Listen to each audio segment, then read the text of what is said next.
Venezuela was one of the richest countries in Latin America, but now Venezuela's economy has collapsed.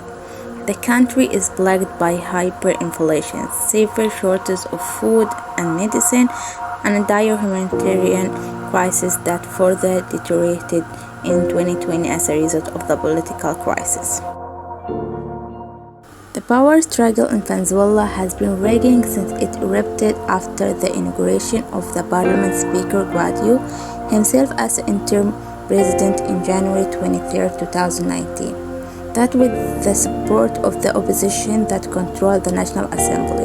In response to the performance of the Venezuelan President Nicolas Maduro, sworn in January 10, 2019 for a second term in Venezuela under the pretext of raging the presidential crisis. Many Venezuelans engaged in violent protests in Venezuela, coinciding with the announcement by the Venezuelan opposition of its boycott of the presidential election that led to Maduro's election as a president.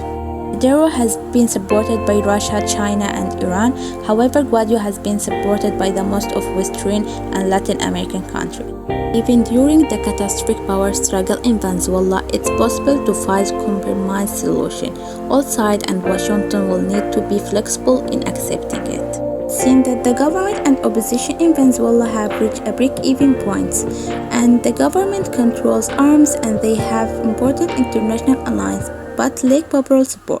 However, Guaido has great international support and popular support, and that's not enough to push army officers to side with it. In order to solve this political crisis, the opposition should also support for a negotiated solution, rejecting the violent overthrow of the government. To enter into negotiations, also Maduro should free political prisoners. All sides should accept to establish fair conditions for election under international control, and more profound shifts in take to the presidential terms. At the same time, the US government should rethink the sanctions that hurt humanity in Venezuela and find many-sided solution to the crisis. This or similar strategy may be established by countries seen as relatively neutral and connected with both sides. Offer solution to bring Venezuela out of its crisis.